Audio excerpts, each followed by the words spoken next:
bon début de week-end chez vous. L'actualité de la semaine est très riche. Mais pour vous, nous avons, on va dire, choisi les deux thèmes ou les deux sujets qui font le plus jaser en ce moment. La mission d'apaisement des chefs aux responsables des différentes institutions auprès du cardinal Ambongo. Que comprendre sur cette démarche? Et le dossier Congo Hold Up, la justice sera-t-elle faite réellement? Pour en débattre, nous avons sur ce plateau Maître Estimé Dandala, qui est le coordonnateur national du Conseil patriotique et progressiste chrétien, CPPC en sigle, Maître Gédéon Kolela, analyste éclectique, Félix Kaembe, cadre de l'Union pour la démocratie et le progrès social, et M. Salvambele, qui est analyste politique. Bonjour messieurs. Bonjour, bonjour. On va d'abord, avant d'entamer les deux sujets énoncés, on va parler du sommet organisé par le président Félix Tshisekedi sur la masculinité positive, sommet auquel ont été conviés plusieurs chefs d'État africains. Maître Estimé, que comprendre de ce sommet? Il faut, en premier lieu, la conception que nous avons assez fait de ces sommets, c'est d'abord la visibilité de notre pays sur le plan international. Et des deux, c'est une manière pour nous de prouver au monde que les Congolais et le Congo donnent valeur à la femme. Et si vous regardez, depuis que l'actuel président est en place, le quota de la femme dans les institutions de la République est en hausse. Et c'est là il fallait le prouver face au monde. C'est pourquoi vous avez vu ces balais diplomatiques pour vendre l'image de notre pays. Donc, on va dire que c'est juste une certaine visibilité, si je comprends bien. Je n'ai pas dit que c'est seulement une visibilité. C'est une manière pour nous de vendre les idées forces de notre République. Et depuis que l'actuel chef de l'État est en place, il a donné plus valeur à la femme. Les quotas de la femme dans les institutions, dans la gestion de la chose publique, a haussé. Et cela ne devait pas être gardé au ghetto. Il fallait non seulement les vendre au public, et aussi inciter les autres pays africains à faire de même, surtout que le chef de l'État est président en exercice de l'Union africaine. Il fallait nous donner l'exemple et inviter les autres présidents et les autres pays à faire de même. Alors, Maître Gédéon Kolela, un engagement des illustres participants qui contient des stratégies devant mener aux actions concrètes pour mettre fin aux violences faites aux femmes et aux jeunes filles. Alors, je voudrais savoir si on parle ici seulement des violences issues des conséquences des guerres ou dans différents pays africains, ou c'est également des violences domestiques ou dans les milieux professionnels. Bon, il faut d'abord reconnaître que chaque événement mondial a la vocation de léguer ces concepts et ces victimes à l'humanité. Les concepts violence sexuelle venus effectivement des guerres qui couvrent la période de 2002 à 2000, je pense que de 1996 à 2002. Alors, ça n'a pas commencé seulement ici au Congo, ça a commencé à l'ex-Slovaquie, Tchétchénie, et jusqu'à ce que ça a entamé Rwanda.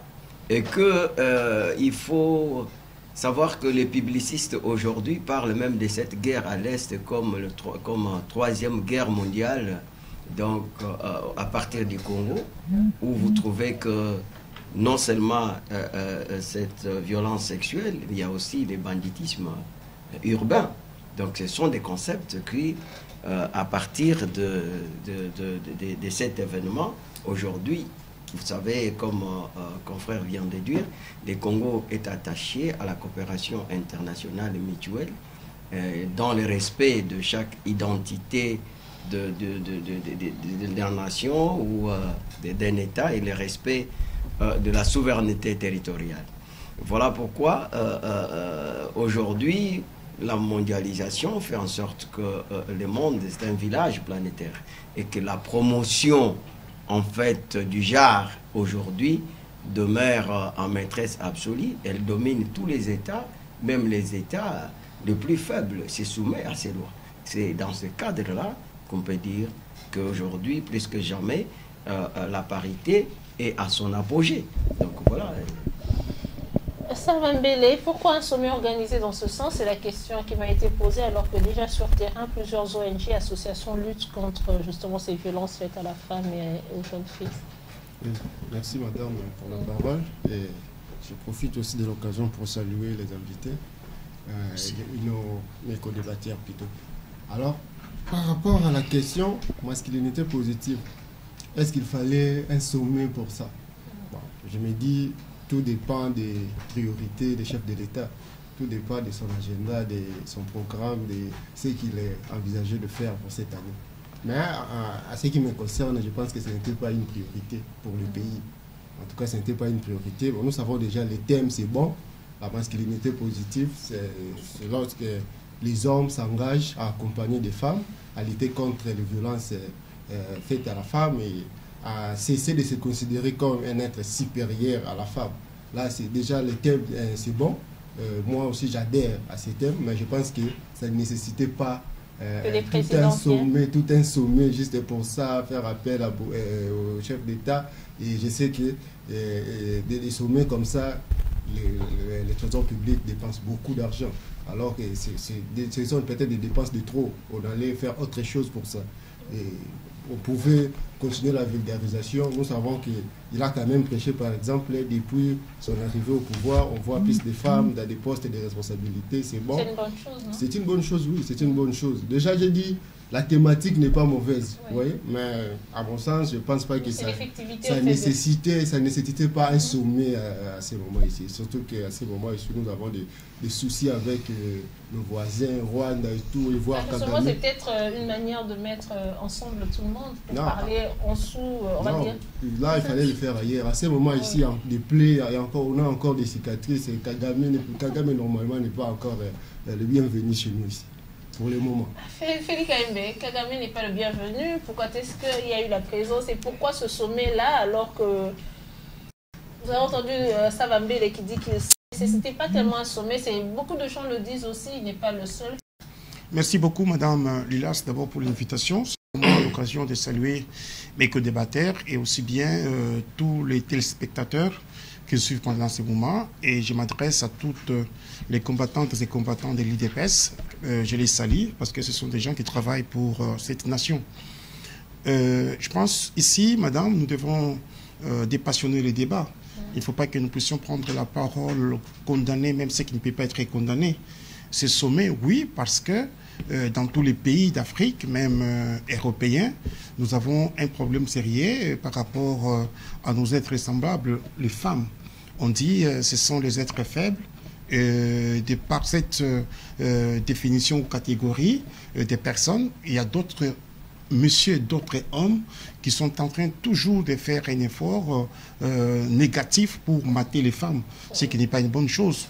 Et je me dis, par rapport à ce sommet qui s'est tenu ici à Kinshasa, c'est juste un message d'abord qu'on a donné à d'autres présidents africains, à d'autres personnes pour dire, écoutez, nous devons respecter les femmes qui sont nos partenaires, qui sont aussi les êtres humains qui ont droit à la vie. Moi, je regarde du côté Rwanda. Vous savez, ici chez nous, en République du Congo, nous sommes toujours victimes des violences, des viols à l'est du pays. Mais lorsque c'est le président rwandais Paul Kagame qui vient assister lui-même à cette conférence, il y a des thématiques qui ont été développées dans un sens et dans un autre. Je pense que c'est aussi une leçon qu'on a donnée à ceux qui ont toujours nagé à contre-courant par rapport à la protection de la femme. Et donc, il y a des gens qui peuvent se remettre en cause pour dire, écoutez, avec ce que nous avions appris, il y a moyen que nous puissions rectifier les tirs. Deuxièmement, ici chez nous, c'est une leçon qu'on donne à d'autres partis politiques, madame, à d'autres organisations, parce qu'à chaque fois qu'il y a nomination des mandataires, nomination des ministres, nomination des ambassadeurs, les partis politiques ont tendance toujours à regarder du côté masculin, comme si c'est là où il y a des hommes qui doivent y sortir quelque chose. Pourtant, sur les bancs de l'université, moi j'ai vu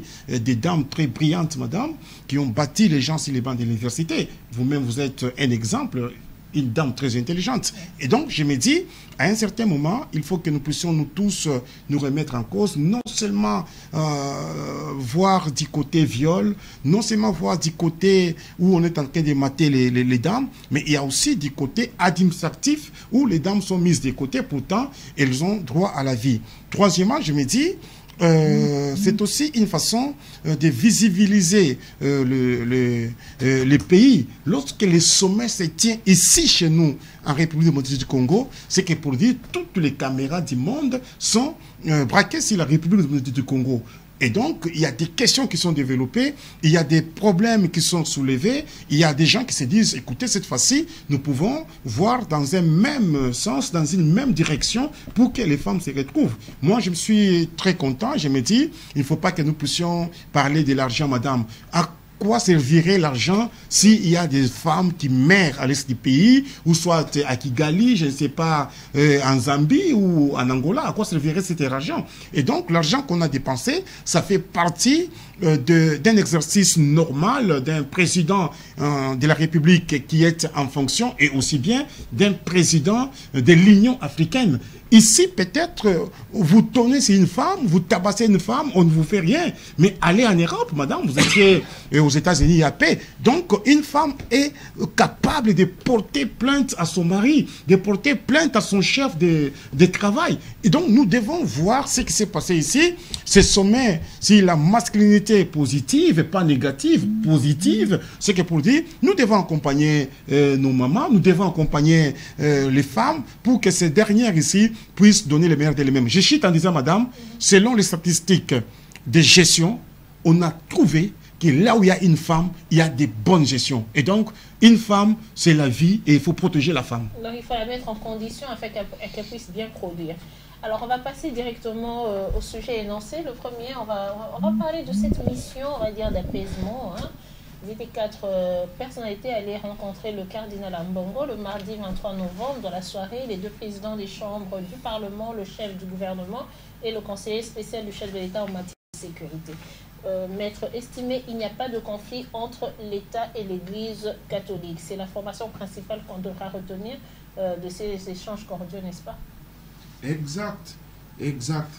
Et pour moi, cette mission-là ne sort pas de l'ordinaire.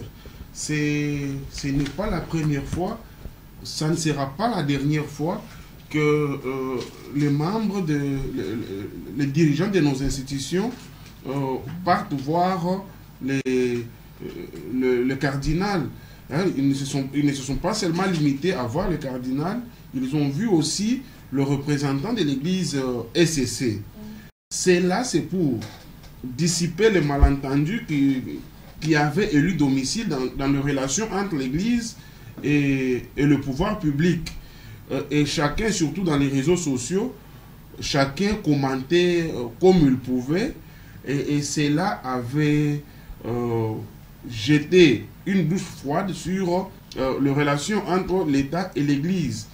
Et raison pour laquelle les animateurs de nos institutions sont allés voir les représentants de l'Église pour parler. Surtout qu'à la sortie des audiences, l'Église, le cardinal a dit que l'Église et le pouvoir public, tous travaillent pour le peuple congolais. Alors, si tous deux travaillent pour le peuple congolais, alors pourquoi ne pas collaborer? Pourquoi ne pas parler pour renforcer la protection et le bien-être de la population? Surtout que s'il y a bras de fer entre les deux, c'est le peuple qui en pâtit. Le peuple n'en profite pas. Je pense que c'est trop sage de la part de nos autorités et de l'Église de faire la paix. Et aussi, pour moi, la plus grande des choses, c'était le fait de rassurer au cardinal qu'il est en sécurité chez lui. Vous l'avez suivi à Brazza, à la sortie de l'audience lui accordée par le président brazzavillois. Il a dit qu'il se sentait en insécurité à Kinshasa. Alors, pour moi, c'était trop grave, trop grave qu'un cardinal se sente en insécurité chez lui. non seulement chez lui, mais dans un régime démocratique dirigé par un parti qui a lutté plus de 32 ans pour le bien-être de sa population. Et c'était grave, grave et trop grave. Et maintenant que le cardinal a été rassuré de sa sécurité et lui aussi a promis de soutenir les efforts des institutions, je pense qu'ils peuvent repartir sur les bonnes et nouvelles bases. Il n'y a plus ou bien il n'y a pas de conflit, Maître Gédéon, parce que le sujet de l'élection de Denis Kadima à la tête de la CENI, c'est un sujet qu'on sait qu'il y a toujours tiraillé, on va dire, et le pouvoir public et les églises. Quand je parle des églises, l'église catholique et l'église du Christ au Congo. Alors faut-il maintenant dédouaner l'église catholique, même de toutes ces actions qu'il y a eu pour pouvoir enlever Kadima de son siège de la CENI? Bon, je vais vous répondre à cette question, mais permettez-moi, parce que je ne suis pas une banque. Oui, justement, je sais que vous voulez réagir sur sur la nécessité. Permettez-nous d'avancer, que ce soit votre mot de la fin, s'il vous plaît. Pardon? Que ce soit votre mot de la fin, puisque ceux qui nous prennent en cours peuvent être, on va dire, déstabilisés par le changement de sujet comme ça. Vous pensez que j'ai changé les sujets? C'est juste, je vais réagir par rapport à la... Au sommet ben justement, je dis ceux qui nous prennent en cours risquent de croire que nous parlons de ça alors que nous avons déjà changé de sujet. Ça sera votre mot de la fin. Je vais faire l'économie des moyens. Je pense que nous devons savoir que la vie internationale, je le parle à l'intérieur de mon ami, c'est une vie interétatique, de plus en plus transnationale et traversée par des idées fortes. Donc la fragmentation et la mondialisation. À ces termes-là, vous ne pouvez pas vous considérer Kagame comme votre ennemi. Parce que de toutes les façons, entre les États, il n'y a pas l'amitié, il n'y a pas aussi ce que vous voulez développer comme les conflits fondés sur la haine personnelle, et il n'y a que des intérêts. Et qu'aujourd'hui, s'il faut prendre demain ou après-demain, vous serez au sommet de l'État, vous ne pouvez pas considérer un chef de l'État d'un autre État voisin comme votre ennemi, que vous développez une haine personnelle. Ça, c'est réfléchir avec l'émotion sans intelligence. Donc, avec l'esprit d'un chef d'État, il faut dissiper ces malentendus-là. Donc, je voudrais dire à ce niveau-là. Mais vous posez une très belle question, Madame Lilas. Mais moi, je voudrais aller au-delà, en dessous des cartes, comme on dit. Ici, il faut reconnaître que depuis l'accession de notre pays à la souveraineté internationale, les querelles politiciennes entre le pouvoir et l'opposition, d'une part, d'autre part, entre qu'est-ce que je voudrais dire? Je voulais dire, là, il y a une fracture entre la classe politique et les forces sociales qui est effectivement aussi celui qui manifeste beaucoup plus les sentiments d'hégémonie, c'est cette Église catholique, dont moi je pense que si nous faisons la lecture commémorative du passé qui fait partie de notre histoire, l'histoire a du mal de parler de certains faits moins honorables, mais beaucoup plus tragiques, que cette Église nous a jamais aidés. Et aujourd'hui, plus que jamais, vous avez vu les événements qui ont été organisés. Et jamais dans un pays ou dans un État moderne, parce qu'un État moderne n'est pas constitué sur base des critères traditionnels religieux. C'est pour ça que d'autres États comme la Chine ont compris que non, on ne peut pas construire avec cette manière ici, avec des religieux. Et vous savez très bien qu'il y a eu la guerre des laïcités, où le pape, le pontife voulait être le chef de l'État, en même temps le chef spirituel. Et on a dit, non, non, à partir d'aujourd'hui, vous ne pouvez pas vous occuper des affaires de l'État. Et le régime Kabila, en 2015, il y a eu un accord, il y a eu un engagement plutôt, sous forme de l'accord des volontés, où on a demandé que désormais, donc avec le pape, désormais, l'Église ne peut pas se mixer dans les affaires de l'État. Et on constate que dans cette Église ne respecte rien. Donc ne respecte pas les accords, ne respecte pas les lois de la République. Cette Église ne respecte même pas la Bible. Parce qu'on leur demande, la Bible dit, ne vous appelez pas les seigneurs. Et ils s'appellent les seigneurs. Ils n'appellent personne son éminence. Et ils sont des éminences. Ils ne respectent rien. Ce sont des hommes parfois, permettez-moi, j'ai un peu de réserve avec eux, mais à un certain moment, ils se comportent comme des hommes sans scrupules. Oui, mais quand vous dites que c'est cette église qui s'immisce dans les histoires politiques, mais ce n'est pas la politique elle-même qui a demandé à l'église de choisir un candidat pour la centrale électorale? Mais c'est là où il y a des problèmes. C'est-à-dire que moi, plus que jamais, j'ai toujours plaidé pour que l'administration publique puisse prendre cette question à bras le corps. Vous savez, c'était au moment où les... je n'ai pas encore... oui, mais je vous avais prévenu avec cette histoire de temps qu'il fallait répondre à la question donnée pour pouvoir... Non, mais je suis en train de répondre à la question. Oui. Donnez-moi quelques questions. Je veux dire que ici, ce qui a opposé, effectivement, ce n'est pas l'Église. Lorsqu'on parle de l'Église, cette interprétation est biaisée.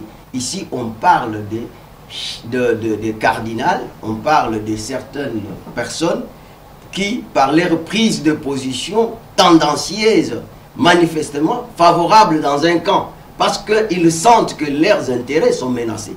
Le problème qui a opposé, parce qu'il faut dire la vérité, le cardinal avait sollicité l'audience avec le président de la République, la discussion devrait être tournée tout autour de la gratuité, et comme il avait à son temps déjà parlé avec le président lui a réservé la fin de non-recevoir. C'est comme ça que les chefs de corps, ils ont pris cet engagement d'aller le voir. C'est pour harmoniser. Regardez, madame.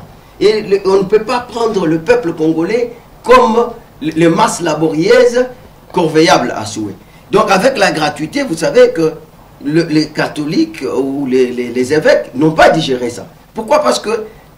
Donc c'est la gratuité qui a fait que les églises catholiques... Regardez, est-ce que vous savez que l'argent qu'on payait, et le 60% revenait aux évêques.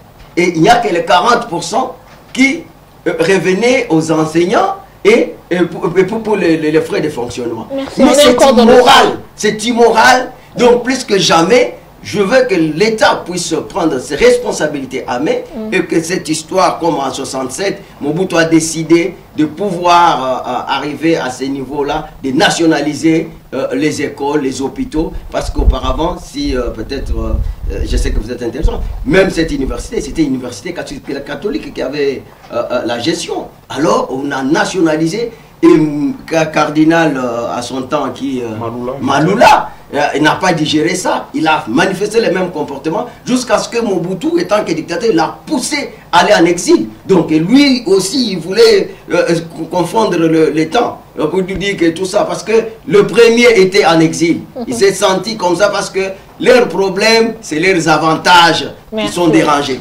Alors, Salva Mbele, repartir sur de nouvelles bases, ce sont les propos du cardinal Ambongo. Peut-on comprendre par là que l'Église catholique est prête maintenant à accepter la présence de Denis Kadimo Comment de la CENI? Merci madame pour la parole. Je ne sais pas si je vais commencer par... tenez compte du temps, hein. Tenez, bon, vous êtes bien obligé puisque... Oui, quand il a semblé donner des leçons à un assistant en sciences politiques. Non, je ne veux pas cette prétention, mais juste qu'il a semblé donner des leçons qui ne tiennent pas debout. C'est-à-dire à tout le monde, il peut donner ça à tout le monde, sauf que ça ne tient pas debout. Lorsqu'il dit qu'entre États, il n'y a pas amitié, il n'y a pas conflit, non, mais c'est faux. Entre États, il y a amitié. Il y a des États qui sont en amitié, mais sauf que cette amitié-là est basée sur l'intérêt. Tout comme nous sommes ici, même entre humains, nous avons des amitiés qui sont basées sur les intérêts. C'est tout à fait normal. Faut pas dire c'est peut-être une guerre de mots que vous essayez de faire là. Entre États, il y a inimitié, il y a aussi amitié. Tu ne vas pas dire qu'entre les États-Unis et l'Iran, il y a l'amitié. Non, pas du tout. Mais entre les États-Unis et l'Israël, il y a l'amitié. Et cette amitié est basée sur les intérêts. Donc Kagame, il est indésirable jusque-là dans notre pays parce qu'il a été cité nommément dans un rapport, je ne sais pas si je dois te rappeler, je dois t'apprendre le rapport Mapping. Lui, jusque-là, tous les peuples congolais unanimes est d'accord avec ces rapports-là, même le chef de l'État. Mais lui, il les nie. alors qu'il est présenté comme un bourreau. Nous avons... Avez-vous Il déjà est présenté comme un bourreau. Je ne sais pas si vous allez me laisser parler, parce que moi je vous ai laissé parler. Donc moi j'ai intériorisé la courtoisie verbale. Quand vous parlez, je me têtu. Je pense que vous allez aussi faire le même. Alors je reviens sur la question des conflits entre l'Église et l'État. C'est qu'il faut d'abord poser les vrais problèmes. Je vis Maître Collet là. Vous avez vraiment navigué à vide. Vous n'avez pas d'abord posé les vrais problèmes. Vous touchez ici, vous laissez, vous exhibez votre haine contre l'Église catholique. Non, il faut poser les vrais problèmes. Le problème, c'est qu'il y avait eu un conflit entre l'Église entre l'Église catholique et protestante et le régime en place. C'était quoi? C'était par rapport à la désignation du président de la CENI. Nous avons vu comment est-ce que le processus a abouti. L'Église catholique et SCC n'étaient pas d'accord. Et les autres ont fait les forcing. Donc on a choisi les animateurs de la CENI par forcing. Alors là, l'Église n'était pas d'accord et il a exprimé ses mécontentements. Voilà pourquoi il y a eu une mobilisation du peuple, il y a eu une première marche et puis le sitting et tout. Et le régime a compris, le pouvoir a compris que c'était une erreur pour lui d'aller à bras de fer avec l'Église catholique. Parce que les institutions de la République ont plus de renseignements que vous, ils ont plus d'informations que vous. Si à un certain moment nous les avons vus tenir des discours allant dans le sens de défier les deux églises. Mais après, lorsqu'ils ont fait un rétropédalage, il faut comprendre qu'ils ont compris. Qu'est-ce qu'ils ont compris? Ils ont compris qu'ils ne peuvent pas changer l'histoire. Ils ne peuvent pas modifier les réalités sociopolitiques de la RDC. Vous parlez de la réalité de Chine, vous parlez de la Chine, mais ici nous sommes au Congo. Au Congo, nous ne pouvons pas oublier, nous ne pouvons pas négliger l'ancrage sociologique important car l'Église catholique et les CC. Ces églises on dira que ces deux églises ont plus d'ancrage que les kimbanguistes. Exactement. Exactement. Okay. Les deux églises réunies ont plus d'ancrage que les kimbanguistes. Et surtout sur les plans, moi je ne vois pas les églises en termes de spiritualité parce que là, on parle de la masse. Les églises c'est vague, ouais. Mais en termes de popularité, en termes de rapport de force, vous voyez l'église catholique, c'était un acteur majeur dans le système politique congolais depuis longtemps. Donc nous n'allons pas les changer, c'est comme ça. Ces deux églises-là jouent un rôle très important. Et que tous les régimes qui ont essayé de les défier, ils ont fini mal. Il fallait seulement interroger les FCC. Les FCC étaient clairs lors de leur évaluation, lorsqu'ils disaient que l'une des raisons qui a fait qu'ils puissent échouer, c'était les conflits qu'ils avaient avec l'Église catholique. Alors, les chefs de l'État l'ont compris, les institutions l'ont compris. Voilà pourquoi vous avez vu... Donc, c'était comme un pardon, on va dire. Bon, je ne sais pas s'il faut parler de pardon, parce qu'il ne faut pas aussi oublier la dimension de la ruse dans la politique. Okay. Ils ont fait le forcing, c'est toujours dans leur intérêt. Maintenant, ils veulent faire en sorte que l'Église puisse gober leur montage. C'est ça, donc ils sont aussi dans la ruse parce que la politique, les politiciens, ils sont en train de chercher leurs intérêts. Là, il ne faut pas l'oublier. Mais ce qui est sûr, c'est qu'ils n'avaient pas intériorisé cette dimension des choses. Heureusement, les gens comme le maître comme ça, ils ont des réactions épidermiques. Ils ne comprennent pas que le pouvoir, c'est autre chose. Lorsqu'on est au pouvoir, c'est différent de lorsqu'on est dans l'opposition. L'IDPS n'avait pas compris cette réalité. L'IDPS continue à se comporter en radical, à quelqu'un qui ne crée rien, quelqu'un qui s'est contesté. Alors que l'IDPS nous a déjà prouvé comment il s'est contesté, comment il s'est s'opposé. Mais jusque-là, il ne nous a pas encore prouvé comment il connaît gérer les pays. Je voudrais que vous me donniez une réaction. S'il vous plaît, Félix Ayembe, on est dans ce sujet, maître. Félix Ayembe, hier je parlais avec une personne qui me disait ceci, quand M. Salva Mbele a parlé de plus, donc que l'Église catholique avait plus d'ancrage que l'Église... Oui, Salva Mbele, que l'église kimbanguiste par exemple. Alors il y a une personne avec qui je parlais hier qui disait que lorsque on va dire le chef spirituel kimbanguiste dit à ses membres votez tel, c'est un mot d'ordre. Alors que dans l'église catholique, c'est plus quand on s'attaque à l'Église catholique que les catholiques réagissent. Mais quand il s'agit de politique, chacun est libre de penser. Qu'est-ce que vous dites de ça? Merci beaucoup, Madame Lilas. Je pense que c'est une très bonne analyse. Alors, c'est parce qu'il faudrait parler d'ancrage, il faudrait qu'on sache. C'est vraiment une très bonne analyse hein, que l'ami vous a faite.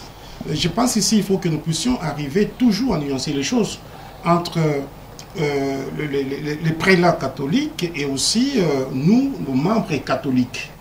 Il y a des fois, lorsque une décision est prise au niveau des prélats, pour peut-être attaquer les pouvoirs, entre guillemets, les catholiques que nous sommes, nous n'agions pas par rapport à cette décision-là. Parce que ça, il faut le dire. Ici, je vais tout simplement dire une chose, madame. Il ne faut pas que nous puissions confondre les choses. Pour dire, écoutez, l'Église catholique, l'ancrage, l'Église protestante, l'ancrage, raison pour laquelle il y a eu ces rétro-pédalages pour que nous puissions aller négocier avec l'Église catholique. Le gouvernement congolais et le président de la République n'ont pas intérêt à engager un bras de fer avec l'Église catholique. Parce qu'il faut dire que l'Église catholique et l'Église protestante, tous sont des Congolais. Et la Constitution demande à ce que chaque Congolais soit protégé par les pouvoirs. Et donc, je ne vois pas comment est-ce que les gens vont dire ici, c'est tout simplement parce qu'il y a l'ancrage de l'Église catholique et l'Église protestante. Pourquoi est-ce que, voilà pourquoi est-ce que nous sommes rebiffés par rapport à cela.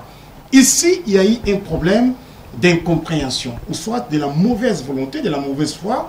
Une personne on impute aux réseaux sociaux seulement. Une personne voulait s'oppositionner, mais tout en refusant la procédure qui nous amène à la désignation des membres de la centrale électorale.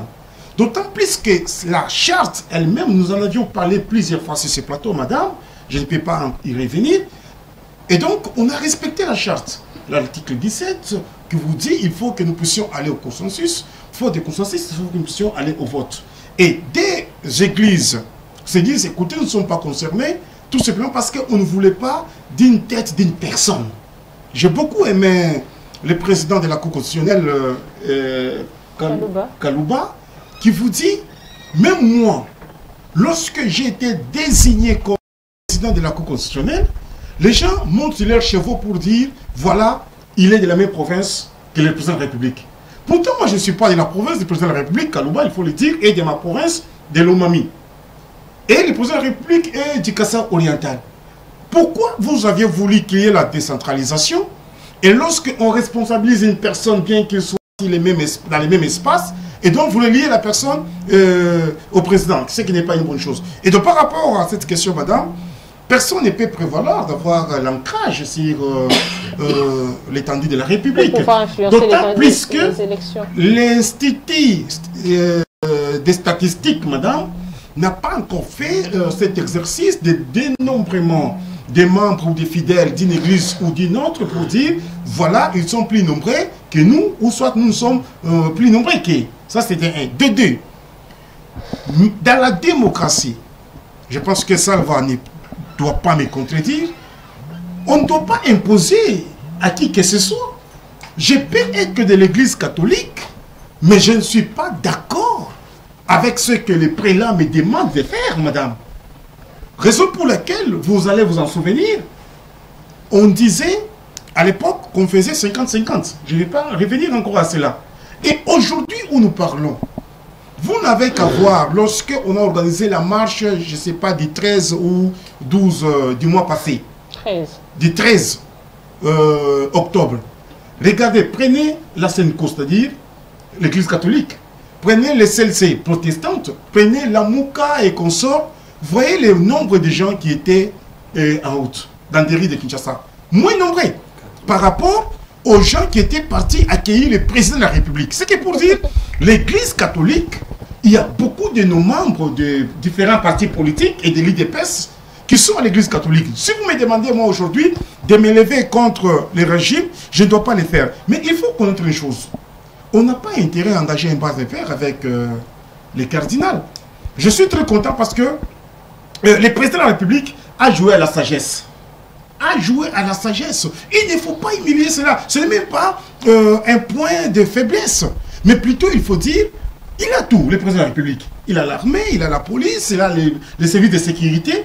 Mais lorsqu'il s'humilie pour aller chercher à ce que nous puissions avoir les mêmes langages, ce n'est pas pour faire gober à l'église catholique un montage, comme vous le dites, mon cher ami. Il n'y a pas eu un montage du régime. Nous avons voulu que nous puissions organiser les choses et qu'en 2023, nous puissions aller aux élections. Et c'est le peuple congolais qui doit nous départager. Je chute en disant, madame, tout ce que vous voyez comme soubresaut dans les camps de certains des prélats de l'église catholique, dans les camps de certains des politiques, ces gens-là cherchaient à tout prix qu'il y ait, bien entendu, un dialogue et que nous puissions nous retrouver autour d'une table et on partage le pouvoir. Là, c'est saper encore la mémoire de ceux qui sont morts. Là, c'est insulter la mémoire de Rossi Mukendi et des autres. Les seuls hommes ou les seuls peuples qui doivent nous départager, c'est le peuple congolais en 2023, permettez-moi dans la tautologie, pour que nous puissions aller aux élections. Mais je vais dire, et en terminant, madame, le gouvernement travaille pour le peuple congolais et le gouvernement n'a pas comme mission d'aller faire gober quoi que ce soit. Mais ici, l'humilité de toutes les institutions de la République, parce que même le cardinal lui-même était très joyeux, très content de dire toutes les institutions sont venues me voir. N'est pas adhérer à la vision de l'humilité que la Bible nous demande et de la simplicité, c'est être sorcier et vous aurez l'opprobre de la République. Ok. Alors, la nouvelle collaboration entre l'État et l'Église catholique ne va-t-elle pas en désaccord avec l'opposition actuelle? On va parler du bloc patriotique qui espérait en l'Église catholique pour l'aider à mettre fin à la Félix Tshisekedi. Il est vrai que les politiciens en perte de vitesse ont profité de la situation tendue entre l'Église catholique et le pouvoir en place pour se faire une petite santé politique. Et bien que profitant de la situation, vous avez vu, quand ils ont appelé à la marche, ils avaient plus ou moins 3 000 à 4 000 personnes. Oui. Mais c'est beaucoup quand même, non? Non, pour parce que vous avez tendance à minimiser le 4 000. Écoutez, madame, je n'ai pas honte ni peur de dire que c'est largement insuffisant. Pourquoi j'ai dit que c'est largement insuffisant? Quand vous voyez la Mouka, FCC, l'église catholique, l'église protestante, et vous avez 4 000 personnes, alors que dans un passé trop récent, vous vous êtes déclaré vainqueur avec 62% de la population. Et vous avez dirigé le pays chaotiquement et vous êtes sorti, vous dites que vous avez la majorité de la population dans la rue. Et puis, vous sortez 4 000 personnes, ça montre que le peuple n'est pas avec vous. Il n'y a pas autre message que ça. Et vous avez vu même, les 4 000 personnes étaient dans la rue en train de manifester, certains avec des bouteilles de Castel, des machins en train de boire. Et c'est pour vous montrer que la population n'est pas d'accord avec vous. Il paraît que c'était d'autres boissons, hein, une boisson énergisante, on a confondu. Et maintenant que l'Église catholique entre en odeur de sainteté avec le pouvoir en place, non pas pour gober le montage comme d'aucuns l'ont prétendu ici, mais pour l'intérêt du peuple. La politique, telle que les gens le font, telle qu'apprise à l'école, aux universités, a des principes. On ne peut pas s'improviser sur un plateau de télévision en train de prophétiser, tâtonner sur les histoires et affirmer que c'est comme ça que ça doit passer. Un peu de modestie, s'il vous plaît. L'Église, en rencontrant les délégués de la République, une délégation composée de chefs des institutions, l'intention, ce n'est pas de faire gober à qui que ce soit, quoi que ce soit. L'intention, c'était d'élever les équivoques afin de mettre la machine sur rail. Surtout que, en sortant, je le répète, en sortant, les prélats de l'église, les princes de l'église catholique, n'a pas caché sa joie. Il était pratiquement extasé à dire, je suis content que les institutions se soient déplacées pour moi. Quand vous voyez le conseiller du chef de l'État, c'est le chef de l'État lui-même. Il était content. C'est parce que l'État est à l'apaisement. Je ne voulais pas ici ouvrir d'autres plaies pour essayer de motiver la vraie raison de cette tension entre l'Église catholique et la nation. Quand vous regardez depuis l'exécution, l'effectivité de la gratuité, c'est ça, c'est là, c'est depuis là que ça a commencé. Et il l'a dit. Et ce n'est pas, quand on analyse cela, que les gens doivent dire que c'est par haine contre l'Église. Non, non. Si vous voyez dans l'Église catholique, la plupart des membres de l'Église catholique sont du régime actuel. Et mon ami en face l'a soutenu ici. Il y a un temps où il y avait un discours 50-50. Et le discours 50-50 s'est concrétisé avec ce que nous avons vu la fois passée, la marche de 4000 personnes. Voilà. Alors la question qui va clore le débat, à laquelle vous allez tous reprendre, c'est pas l'émission, le débat sur justement cette mission d'apaisement, c'est ne doit-on pas craindre du cardinal Ambongo un volte-face à l'approche des élections? Madame, le cardinal Ambongo, c'est un homme libre, entièrement libre. Volte-face, c'est toujours possible. Il est humain. Mais la question que je me pose, on a fait, ils se sont vus, ils ont harmonisé leurs relations, leur modus vivendi. Alors, en harmonisant le modus vivendi, chacun doit poursuivre ses intérêts. Mais pour ses intérêts privés, mais pour l'épanouissement de la population. Quand je parle de l'intérêt privé de la nation, c'est l'intérêt privé de la nation. C'est l'intérêt du peuple. Par contre, l'intérêt privé, je ne parle pas de l'Église catholique, mais des prélats de l'Église catholique, c'est d'abord les 60% dans les églises et autres. Et s'ils veulent que cela soit garanti par les dirigeants de nos institutions, ça reste dans leur secret, tel qu'ils se sont vus. Mais je pense que, en tant qu'homme libre, tout peut arriver, il peut changer, prendre des positions selon que ça ne l'intéresse pas. Personne, et alors personne ne peut lui interdire de mettre un point de vue parce que nous sommes dans la démocratie. Mais c'est la fin qui va justifier le moyen. Surtout que Kadima est toujours là.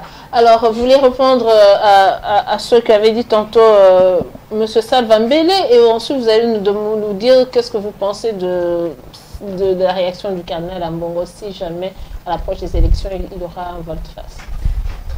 Ok, premièrement c'est concernant l'État, les relations entre l'État.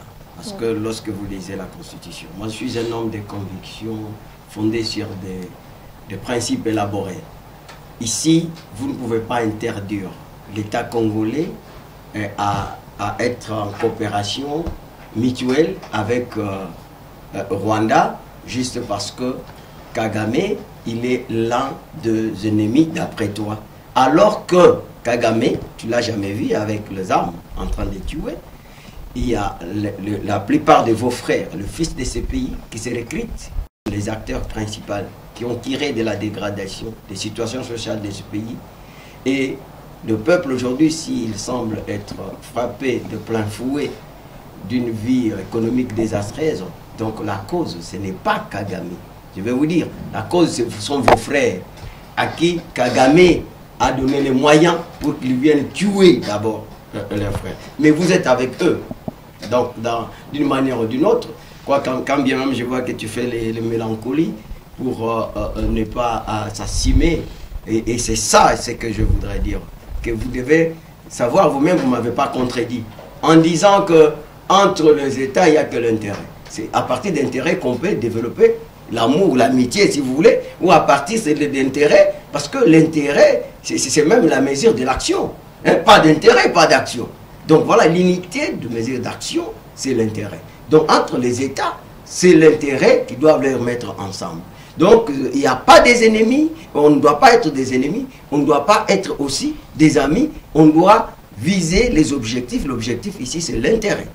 Alors voilà, quand tu parles de Saddam Hussein, entre eux, de qui tu as parlé des États-Unis. Mais qu'est-ce qu'ils cherchent? Ils sont tous en quête des intérêts, non? Ils sont tous en quête des intérêts. Alors, donc, vous ne m'avez pas contredit. Bien au contraire, vous avez voulu, comme d'habitude, comme les gens pensent qu'il faut chercher à avoir une analyse qui cause du tort. Vous pensez plutôt qu'il a renchéri sur vos paroles et causer du tort au mépris de l'opinion publique. Ça, ce n'est pas une bonne manière d'analyser. Alors, deuxièmement, il ne faut pas faire de malgame ici. L'Église, c'est une personne morale, hein, qui est animée effectivement par des personnes physiques. Et ces personnes physiques, ce n'est pas Mbongo. Mbongo ne représente pas l'Église catholique. Il est archevêque de Kinshasa. Et il y a 56 diocèses. Tous ces 56 diocèses ne se retrouvent pas dans Mbongo. Je vais vous dire, ou bien vous ne comprenez pas. On vous a dit ici, sous d'autres termes, mais moi je vous explique. Donc l'église, dans l'église là, est-ce qu'il n'y a pas les gens de l'union sacrée? Donc l'église, il y a des membres de l'union sacrée, il y a les membres de FCC, de la Mouka et tout ça. Donc en Mongo ne peut pas prendre le risque de mesurer, de parler au nom de l'église. Vous avez suivi l'abbé de Mbujimaï qui a contredit, qui a dit non, donc c'est notre erreur aujourd'hui. Si nous, d'abord, on n'avait pas un candidat, on n'avait pas un candidat. De deux, la charte n'a pas été élaborée en notre faveur. Et à chaque fois, on va sortir toujours perdant. De quoi on parle? Quelle haine que je dois avoir sur l'autre? Lui, il n'a pas d'enfant. Hein? Donc, c'est pas ça. Moi, mon problème, c'est que je vous dis, vous pouvez vérifier qu'Ambongo a $100, avait $100. Donc, ou l'autre qui venait de mourir. Il avait $100 sur chaque tête d'un élève. C'est connu, ce sont des données, des chiffres donnés. Si vous n'avez pas ça, donc débattre, c'est aussi apprendre. Donc, vous ajoutez. Alors, madame, vous savez, notre souci, c'est que le méchant abandonne sa voie et que l'homme de l'iniquité, ses pensées, qu'il le retourne à la bonne voie. C'est ça le problème pour construire le Congo. Le Congo a besoin d'être construit. Mbongo, ce n'est qu'un individu, comme j'ai dit. Il n'engage pas l'Église. D'ailleurs, sur le plan structurel de l'Église, c'est qui engage l'Église? C'est leur... C'est Outembi. Donc c'est Outembi qui engage l'Église. Et vous voyez même que Outembi, là, des fois, dans son langage, il dérode la douleur par le plaisir. Et il dit que non, le pouvoir a fait un quadrature arrière. Mais lorsque les évêques ont sollicité l'audience auprès des chefs de l'État, donc ils avaient fait aussi un quadrature arrière. Alors vous pensez qu'il fera votre face ou pas? Moi, votre face ou pas, nous sommes entre, donc vous savez, l'État, même quand ils sont allés voir, c'est parce que l'État, c'est une organisation politique et juridique qui détermine le fonctionnement d'autres institutions, y compris les institutions religieuses. Donc, c'est-à-dire que ici, je vous ai dit qu'il y a un accord qui existe entre l'État congolais et l'Église catholique, pour dire que vous ne pouvez pas vous mixer dans la politique. Si ceux qui se sont dit là-bas, il y a des choses que nous ne connaissons pas.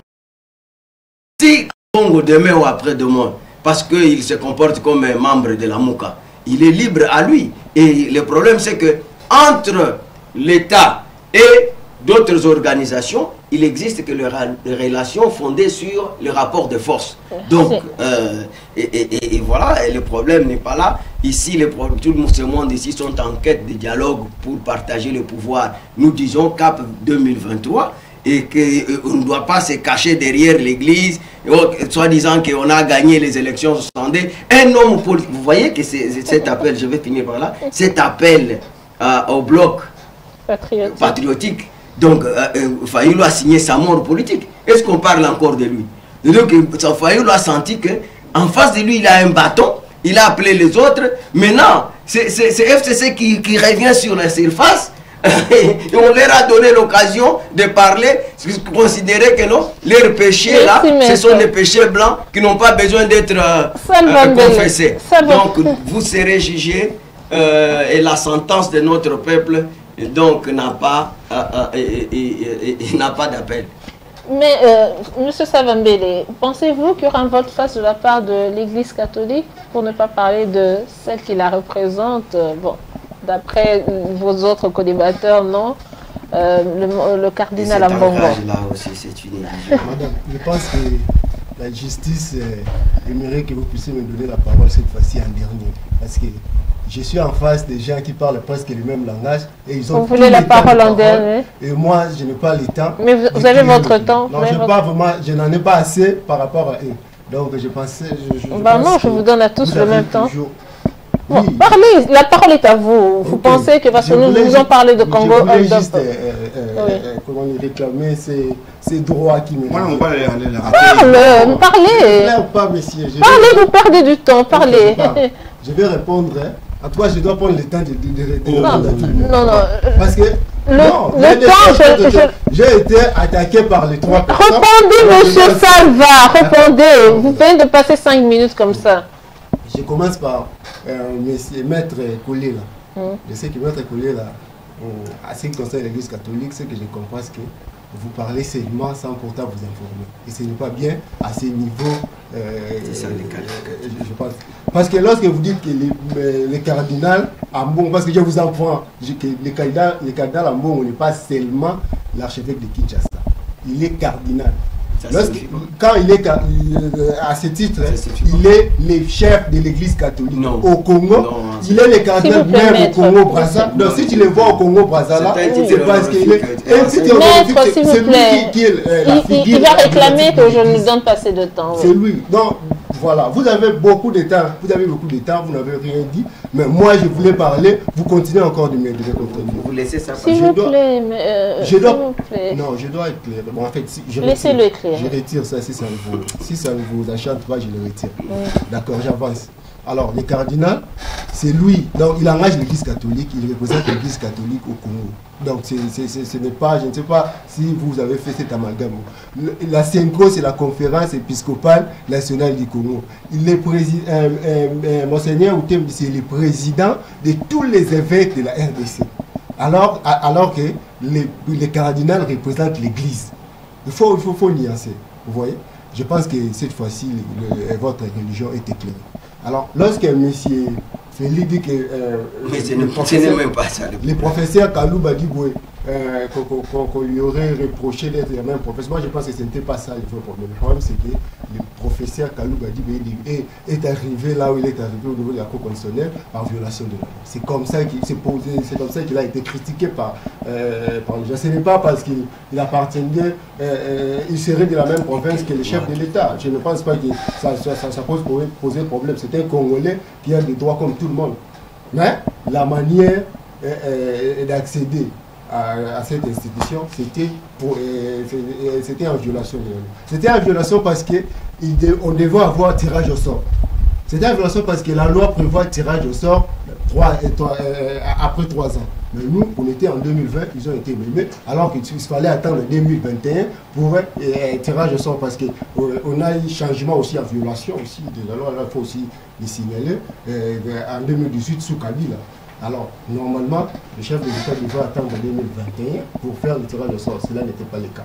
Alors, il faut comprendre que c'était en violation de la loi. Ce n'était pas parce qu'il serait de la même province que le chef de l'État. Moi, je ne pouvais jamais admettre ce genre de débat. Je ne peux jamais accepter que quelqu'un puisse condamner quelqu'un, soit bouder quelqu'un juste parce qu'il est de la même province que le chef de l'État. Lorsqu'on parle de 4000 personnes dans une marche, mais c'est déjà bon. Parce que dans une marche, dans la démocratie, ce qui compte dans la revendication, c'est le message. Est-ce que le message était passé? Oui. Les résultats, nous avons vu toutes les institutions de la République aller voir les cardinaux, aller voir les chefs de l'ECC. C'était pourquoi? C'est parce qu'ils ont compris, ils ont réussi les messages. Le message est passé, c'est ce qui est important. Je pense que les résultats, parce que chaque camp avait ses agendas. Mais pour l'Église, je pense que les messages passés, c'est bon. Peut-être pour les politiciens, les gens voudraient, les gens avaient des agendas cachés, FCC, la Mouka et consorts. Mais l'Église, les églises qui avaient appelé, parce que la marche a été organisée par l'Église catholique et les autres étaient venus participer. Lorsque vous parlez de la alors la question, lorsque vous dites ça, la question, maintenant que ces institutions-là, pour vous, ont fait un rétropédalage, sont allés voir le chef de l'État et sont allés voir le prince de l'Église catholique et ceux de l'ECC, je ne sais pas si on l'appelle toujours prince aussi, pour lui dire, pour apaiser ce climat tendu qui était entre eux. Ça veut dire que c'est bon maintenant pour le dossier Kadima. On clôt ce dossier-là. Non, ce n'est pas à moi de répondre à cette question. Nous constatons qu'il y a eu un apaisement. Oui. Nous constatons qu'il y a eu rétropédalage. Oui, mais dans quel but, s'il y a apaisement et rétropédalage? Nous constatons, alors nous ne savons pas qu'est-ce qu'ils se sont dit. Nous ne savons pas. Nous, ce que nous constatons, c'est qu'il y a quand même un climat d'apaisement entre l'Église parce que des nerfs étaient tendus, c'était pas bien. Alors vous pensez que, comme vous dites que vous avez dit tantôt, je ne sais plus dans quelle de vos interventions, que les politiques sont rusés, vous pensez aussi que c'est une ruse que les politiques ou que les églises aussi utilisent pour en ce moment nous présenter un climat apaisé, alors que peut-être qu'il y aura des autres... enfin, s'il faut toujours utiliser votre mot rétropédalage après, d'où la question, est-ce qu'un Bongo va faire un volte-face? Je ne sais pas pourquoi l'Église utiliserait la ruse. Parce que l'Église n'est pas partie prenante aux élections. L'Église n'aura pas de candidat. Alors pourquoi l'Église utiliserait la ruse? L'Église voulait seulement que le processus soit clair. L'Église voulait seulement que les élections se déroulent dans un climat apaisé. Parce que lorsque nous avons un processus qui n'est pas apaisé, nous avons tous les résultats. Lorsque nous avons déjà un président de la CENI contesté dès le début, est-ce que les résultats qui sortiront de sa bouche seront crédibles? Alors, vous pensez avoir déjà répondu à tous vos co-débatteurs puisque vous vous plaignez du temps? Non, en fait, c'est bon. Je peux passer la parole à Félix Imbe? Avec plaisir, je ne suis pas le seul. Ok, monsieur Félix Imbe. Alors, y aura-t-il rétropédalage, puisque ce mot revient souvent sur ce plateau, ou pas? Merci beaucoup, madame. Et de la part des politiques et des églises, puisqu'on ne sait pas ce qui se sont dit. Merci, madame Lilas, parce que vous dirigez cette émission de Mes des Maîtres. J'ai eu pitié de mon ami, ça va mêler la façon de la commencer à pleurer. Parce qu'il faut savoir que lorsqu'on vient dans une émission, même si vous êtes à 10, KMB, je suis content. Je peux être seul, mais la vérité, j'irai toujours du côté de la lumière. Voilà. Donc, je pense que tu ne dois pas pleurer, moi non pas la rater. Madame, nous sommes humains. Nous sommes humains. Vous savez, lorsque on est dans un domaine, dans un autre, peut-être il y a toujours des faces B, comme on a toujours dit. Mais étant politique, nous sommes prêts à répondre à tout ce que l'on doit nous présenter demain. Mais le plus important, je pense que c'est d'être cohérent, c'est d'être sincère lorsque vous parlez avec des partenaires. Surtout que le mot qui est sorti dans la bouche de notre cardinal, c'est de dire, écoutez, l'Église et le gouvernement sont des partenaires, ils travaillent ensemble pour la même cause noble, celle bien entendu du peuple congolais. S'il doit y avoir changement demain, ça ferait partie aussi d'un homme bashing, c'est-à-dire quelqu'un qui se vend au rabais, qui s'est fait dénigrer. Quelqu'un a dit, l'on reconnaît la personnalité d'une personne lorsque cette dernière est capable de rester fidèle à ses propres paroles, à ses engagements et à ne pas se contredire demain. C'est le plus important. Si réellement nous travaillons pour ce peuple qui souffre, madame Conti, à l'est du pays, si réellement nous travaillons pour ce peuple qui vient aussi à l'église avec des dîmes et puis des offrandes, des souffrances, il n'y a pas d'école, il n'y a pas d'hôpitaux et tout, mais on est en train de travailler pour que nous puissions répondre à ces problèmes-là. Je pense que nous devons nous tous nous inscrire sur cette lancée de relever ces pays. Moi, des fois, ça me fait mal. Nous sommes ici, bon, écoutez, on est à Kinshasa, on a peut-être que cette petite lumière. Madame, allez, je ne sais pas, dans un village ou dans une province où vous ne trouvez pas du courant. Moi-même, j'étais en Monédie, tout chez moi, et on ne connaît pas ce qu'est les courants, madame. Vous imaginez à ce 21e siècle. Je suis arrivé en Boujma, il y a le Bumbashi, il y a l'Équateur. Donc moi, je me dis, à ce moment ici, pour tous les fils du pays, doivent se mettre ensemble, bien qu'il doit y avoir la divergence, tout à fait normal, mais mettons-nous ensemble pour que nous puissions reconstruire ce pays. En 2022-2023, même s'il doit y avoir un volte-face, comme vous le dites, mais je pense que le peuple n'est plus deep, le peuple est éclairé, le peuple est hautement qualifié, aussi cultivé, pour savoir est-ce qu'on nous dit c'est vrai ou ce n'est pas vrai. Ce n'est pas parce qu'on me dit, monsieur, par mes parents, vous devez aller violer, vous devez aller détruire, que moi je vais me lever. Vous verrez que dans cette maison-là, il y aura même 3 personnes qui vont dire, écoutez, papa, ce que vous nous demandez de faire, avec tout respect que nous vous devons, nous n'allons pas le faire. Et donc, ici, je me dis, il ne faut pas que nous puissions être dans une république où l'Église donne aussi loi, l'Église donne aussi des, comment on appelle, les mots d'ordre. Pourtant, la mission principale de l'Église, c'est d'amener les peuples à Dieu, de faire convertir ces peuples ici. Mais lorsque nous sommes mi-raisin, mi-figue, ça pose déjà problème. Bon, moi je suis content. Nous nous en tenons bien entendu à ce que le cardinal a dit, parce que lui-même a dit, nous allons partir maintenant sur de nouvelles bases. Nous croyons certainement qu'il y a un changement. Mais je vais insister une chose, madame, avant de chuter. Il ne faut pas que nous puissions dire aujourd'hui, parce que les institutions sont parties voir les cardinals, eh bien, c'est un acte de faiblesse ou un point de faiblesse. Non, non, parce qu'il faut dire, même les cardinals et les prélats aussi en avaient sollicité pour rencontrer les chefs. Le fait là qu'ils ont sollicité pour rencontrer les chefs ne veut pas dire aussi que les cardinals est faible. Ici, il ne faut pas que nous puissions aller sur des qualifications un peu qui ne tiennent debout, qui ne tiennent pas debout, de dire, quand je viens voir mon ami Salva, que nous puissions parler, je deviens faible. Non, il n'y a pas question de faible, mais plutôt, nous sommes là pour que nous puissions trouver une solution au peuple congolais. Deuxièmement, écoutez, je chute madame en disant, les 4000 personnes... J'ai du compter niveau là. Merci, je suis au 7e. Quand nous parlons de 4000 personnes, mon cher ami, dans ces pays, on nous a dit on a eu 62%. Dans ces pays, on nous a dit la vérité des îles, le commandant du peuple. Mais lorsque les FCC, la SENCO, la MOUCA, Bloc Patriotique se met ensemble, ce jour-là, je me disais, KMB, en tout cas, tout le monde va marcher.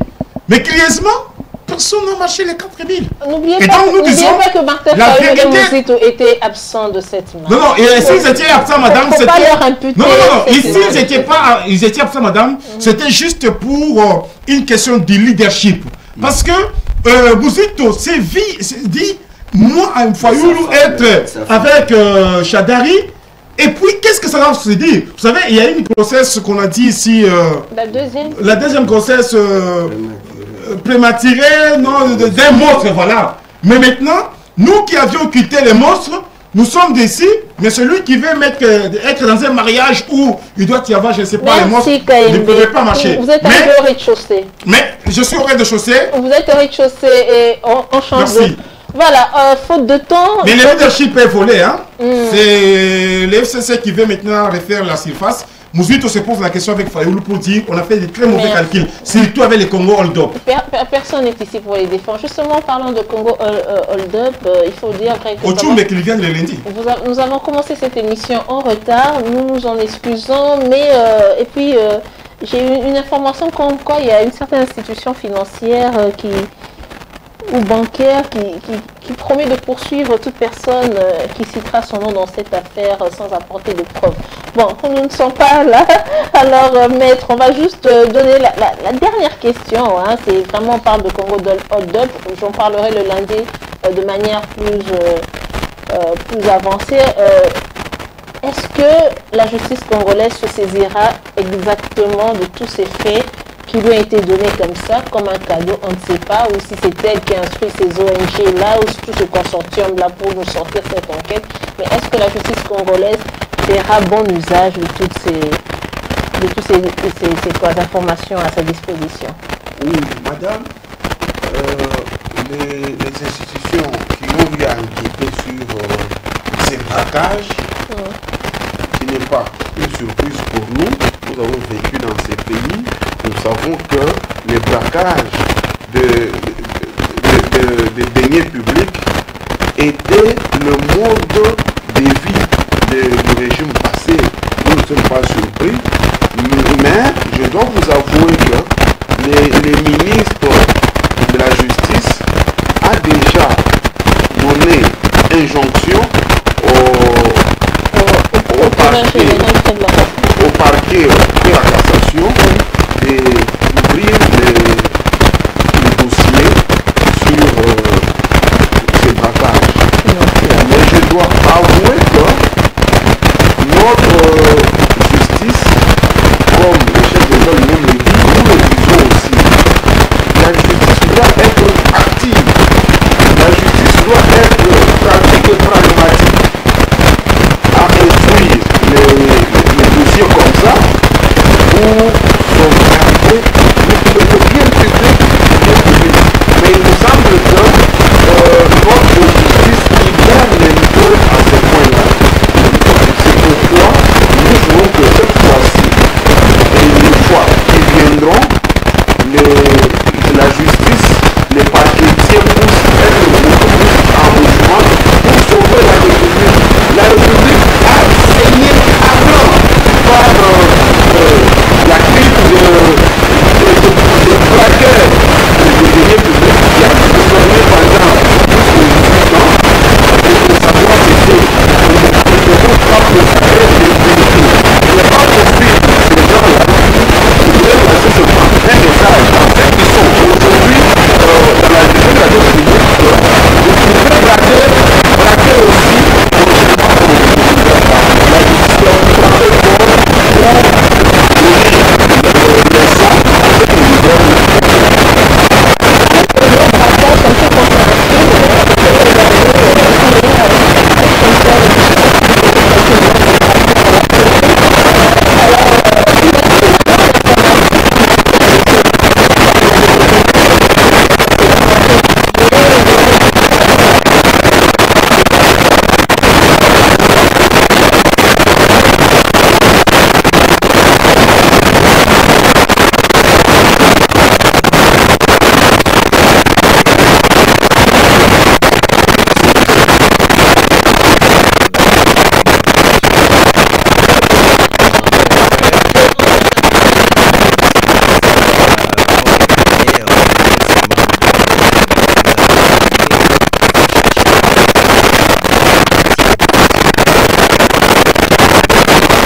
de principe de procédure qui aboutit à faire triompher le droit.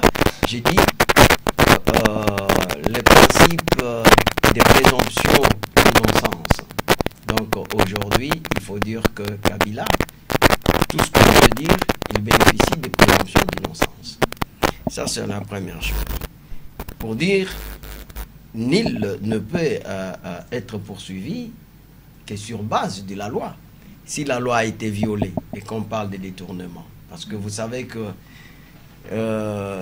il n'est ignoré de personne, que lui-même Kabila a dit que la corruption, l'évasion fiscale et les détournements des fonds publics avaient atteint un niveau proportionnel à tous les niveaux.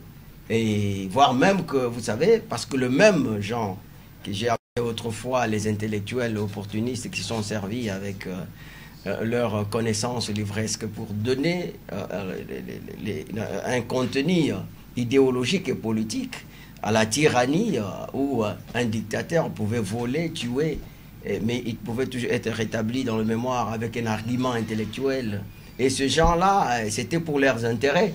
Et que Kabila lui-même a dit qu'il était entouré que des triféraires et des hommes d'affaires ou encore Oui, il a dit presque qu'il n'avait pas 15 personnes. Oui, il n'avait pas 15 personnes. Donc c'est parce qu'on ne l'a pas aidé dans ce sens-là. Mais maintenant, le problème, c'est qu'il faut faire très attention parce qu'il y a des éléments, moi, qui me fait voir que ça peut être aussi une supercherie donc d'une manipulation par procuration. Regardez, lorsqu'on vous parle de 3 500 000 pièces, vous savez, je regardais, nous qui avons l'habitude de faire les notes de plaidoirie, il faut lire. Nous, on a retenu la somme de 138 millions de dollars. Et puis c'est peu. Vous voyez aussi, il y a un problème. Donc, parce qu'eux-mêmes, ils nous ont dit à un certain moment que Kabila avait une richesse autour de 17 milliards. Et Luzolo Bambi nous a dit que ce pays perdait 17 milliards. Et nous sommes dans un pays de millions. Et pendant 20 ans, ou pendant 18 ans, nous parlait de 138 millions. Moi, je pense que c'est ici que je voudrais voir la qualité des légendaires et la compétence de la presse congolaise. Répondre aussi, pièce amée, donc montrer, mais malheureusement, je me rends compte que cette presse, la plupart sont en quête de remoulage pour les miettes, au lieu de faire un travail. Et ici, je me dis, au camp de Kabila, ça ne sert à rien de faire des communiqués, nous allons faire. Non, il faut donc démontrer, noir sur blanc, avec des pièces, et rétablir.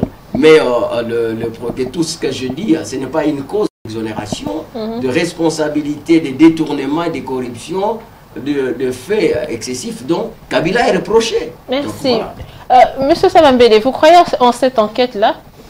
Non, je ne crois pas à ça, oui. Déjà parce que je n'attendais pas ces rapports-là pour savoir que le régime de Kabila était caractérisé par la dilapidation, la gabegie financière et tout ce qui va avec.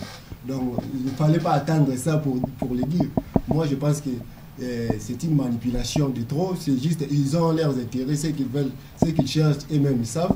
Je ne pense pas que ça devait vraiment nous préoccuper autant, parce que nous le savons, lorsqu'ils nous parlent de 138 millions pendant 18 ans. Donc pendant 18 ans, Kabila, les régions, on a parlé des régimes, pas seulement de l'individu. Maintenant nous parlons le même langage. Les Bemba, les Katumbi, les Kamere, les Bochab, les Bati, tous ces gens-là. Tous ces gens qui se retrouvent aussi aujourd'hui dans l'Union sacrée. Exactement, ils font partie des régimes de 18 ans. Alors 18 ans, ils ont tous ces gens-là réunis. Ils ont volé 138 millions de dollars. Alors que nous avons assisté à un procès ici où les gens, dans quelques mois, on a condamné quelqu'un pour détournement de 57 millions. Oui. Alors si le régime passé, dans 18 ans, ils n'ont détourné que 138 millions. Alors les régimes présents, les régimes présents, déjà dans quelques mois, 58 millions. S'il faut compter, dans 18 ans, ils peuvent détourner des milliards. Donc on peut dire que ces rapports est en train de laver un tout petit peu le régime Kabila pour dire que ce sont des bons gestionnaires. Moi, je pense que en tout cas, c'est quelque chose qu'on ne peut même pas. Donc, c'est vraiment un acharnement politique. C'est une bouillabaisse, c'est quelque chose. Cabale satanique, un peu comme répondent les gens du FCC. Ce qui est sûr, c'est que le régime passé, tout comme le régime présent, ils brillent par les détournements. Par les détournements. Donc, la continuité de l'impunité que nous avons vécue pendant 18 ans, vous voyez, même aujourd'hui, parce que j'ai suivi cette dame-là, lorsqu'il disait qu'on continue, il y a aussi des révélations pour le régime actuel, mais nous publions petit à petit. Mais ce qui est, c'est que nous n'avons pas besoin de les révélations. Nous-mêmes, nous connaissons, nous savons juger. Surtout à quelle fin on va se dire des étrangers? C'est ça le problème. Ils dépensent leur argent. Pourquoi? Parce qu'ils nous aiment beaucoup. Pas du tout. Et même, alors, nous ne pouvons pas accorder du crédit. Pas refuser d'accorder du crédit, en même temps dire que non, les gens sont... Mais ici, nous-mêmes, nous ne sommes pas dupes. Nous-mêmes, nous pouvons nous pouvons le Oui, dire. surtout Parce que nous avons les chefs pour ça. Nous sommes ici avec eux, nous vivons avec eux. Nous savons comment quelqu'un qui n'avait pas de voiture, il entre au gouvernement, il devient millionnaire. Nous savons que le régime est caractérisé par la bourgeoisie administrative. Donc tu n'étais rien, dès que tu es au pouvoir directement, tu deviens millionnaire, on commence à chercher à ta gloire. Donc ça, nous le savons. Nous savons que pendant 18 ans, il y a eu cette impunité et ça continue jusqu'aujourd'hui. Donc nous devons juste interpeller notre justice. La différence qu'aujourd'hui, il y a des interpellations. Félix Kayembe, vous connaissez Corneille Mulumba? Oui. Un des fondateurs de votre... Non, pas votre c'est comme ça qu'il se fait appeler. Le pionnier de l'idée. Maître, laissez-moi. Je connais Corneille Mulumba. Vous arrêtez même la journaliste, c'est pas possible. Non, alors, non, il a dit dans un groupe WhatsApp où vous êtes même de. Il a dit Kabila a doté la RDC d'un code minier des plus favorables aux intérêts de la RDC.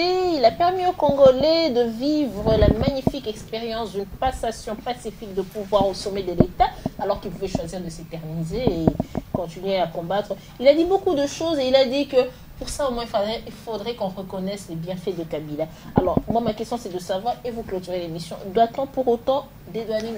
Kabila, Kabangé, alors que vous pensez que Félix ne peut pas la Non, non, j'ai dit, il fallait qu'on en parle tous. Vous pensez qu'on doit dédouaner pour cela M. Joseph Kabila si il s'avérait qu'il est coupable de tout ce dont on l'accuse? Non, madame, je pense que d'abord, Corneille Mulumba, c'est un des gris de l'IDPS. Il faut le dire. Corneille Mulumba n'était pas avec nous, même quand nous avions perdu Etienne Tshisekedi au Mulumba. Et donc, c'est un monsieur qui avait déjà traversé la rue. Et tout ce qu'il peut dire aujourd'hui, c'est juste pour tirer sur l'IDPS. Mais écoutez, madame, vous savez, lorsqu'il s'agit même d'un dollar de l'État détourné, il s'agit d'un détournement. Il ne faut pas que nous puissions ministrer autour de cette table, comme on entend dire ici, 138 millions de dollars pendant 18 ans. Écoutez, il s'agit de l'argent des contribuables. Non, c'est une façon de dire que ça devrait être plus que ça. Non, non, écoutez, madame, même si pendant 18 ans, on a détourné 5 dollars, c'est détourné. Et donc, nous ne pouvons pas être dans une république où nous commençons à trouver normal lorsque l'on a détourné 138 millions de dollars. Et cet argent-là pouvait nous servir à nous construire les écoles. Cet argent-là pouvait nous aider à nous construire même des ponts, madame. Et donc, je me dis, il ne faut pas que nous puissions nager à contre-courant par rapport aux principes qui sont les nôtres. Et Corneille Mulumba dit, écoutez, Kabila pouvait s'éterniser au pouvoir. Et il s'est fait passer, s'il vous plaît, maître, s'il vous plaît. Et lui-même s'est fait passer pour un pionnier de l'IDPS. Sachant que chez nous, à l'IDPS, nous prônons la démocratie. Et donc, personne ne peut s'éterniser au pouvoir. Tout simplement parce que celui-ci a promulgué une ordonnance du code minier. Mais c'est là, c'est quoi, madame? Ce n'est qu'une loi. Ce n'est qu'une loi, c'est normal. Dans un pays normatif où il y a des normes, il faut que cela soit fait. Et d'ailleurs, aujourd'hui, le président de la République a demandé à madame Rose Mutombo pour que l'on puisse revoir encore pas mal de choses dans le secteur minier. Ah non, Antoinette Samba. Antoinette Samba, pour qu'on puisse revoir, de mon parti d'ailleurs, pour qu'on puisse revoir pas mal de choses dans ce secteur-là. Il y a même l'IGF, il y a même l'IGF, madame, qui doit aller auditer la Gécamine de 2012 jusqu'à ce jour. Et donc, moi je me dis, il ne faut pas que nous puissions dédouaner certaines personnes par la simple raison que cela c'était d'ailleurs de leur droit de diriger ce pays comme il se fallait. Donc, promulguer une loi sur les codes miniers. Donc, ça veut dire qu'au sein même de votre parti, vous avez des moutons noirs, s'il faut le dire. Non, non, il n'est plus de l'IDPS, madame. Il n'est plus de l'IDPS. Non, mais il signe comme ça. Non, non, écoutez, ça c'est usurper l'identité. Et lorsque l'on usurpe l'identité, on peut être que poursuivi. Et donc, je chute en disant, madame, Félix Kayembe, je suis coordonnateur de la dynamique des intellectuels acquis au changement. Nous avions créé cette structure-là, madame, parce que quand j'étais encore président de la JDPS IEC Gombe, on allait rencontrer notre mentor, paix à son âme, Etienne Tshisekedi wa Mulumba, sous Rémi Massamba, et puis Serge Mayemba et Sylvie Kaïba. À chaque fois que nous rencontrions Etienne Tshisekedi, il nous parlait du changement de mentalité. C'est pour cela que nous avions créé cette structure, la dynamique des intellectuels acquis au changement. Ça veut dire quoi, madame? Lorsqu'on est aux affaires, Oubliez quand même la caisse de l'État. Nuancez la caisse de l'État avec votre propre poche. À ce moment-là, nous allons donner le meilleur de nous-mêmes. La différence avec Salva, quand il dit ça continue aujourd'hui, mais aujourd'hui, sous Tshisekedi, nous voyons les gens à Makala. Nous voyons des DG être démis de leur fonction parce qu'ils ont détourné de l'argent. Moi, je vis sous Joseph Kabila, notre sénateur à vie, nous lui devons du respect, madame. Les gens pouvaient détourner aujourd'hui et demain être promis. Ce qui n'est plus le cas aujourd'hui. Et donc, l'état de droit est en train de faire son travail. Lorsque vous détournez de l'argent, votre place est à Makala. Je chute en disant, madame, merci beaucoup. Vous êtes au rez-de-chaussée. Merci beaucoup, merci Vous êtes au beaucoup. rez-de-chaussée. Merci beaucoup d'avoir organisé cette émission. Oui. En tout cas, nous avions trouvé l'émission très pertinente.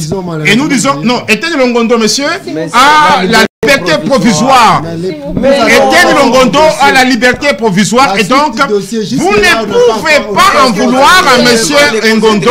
Il a la liberté provisoire. Mais pourquoi on ne voulait pas l'accorder à Kamere à son temps?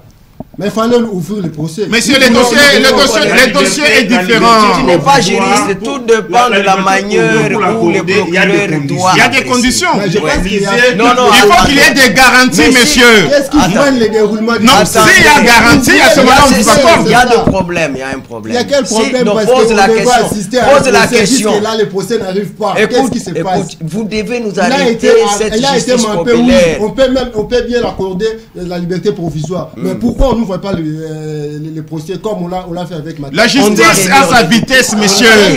La justice a sa vitesse. Vous ne pouvez pas aujourd'hui demander à ce que nous ouvrions un dossier. Patiemment ces procès-là.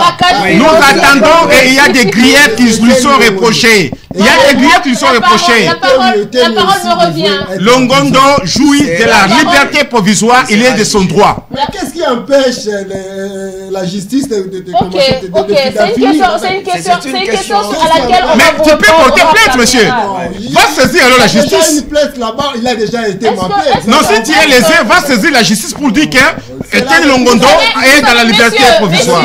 Étienne Longondo a été aussi déjà accusé, on attend juste le procès. Voilà, Missa Missili. Bokendena Boboto. Merci d'avoir participé à cette émission. Merci à la régie, merci aux caméramens. Je vous revois en rediffusion à 21h30 et le vendredi prochain. Non, le lundi. Voilà, le lundi pour une nouvelle émission. Au revoir.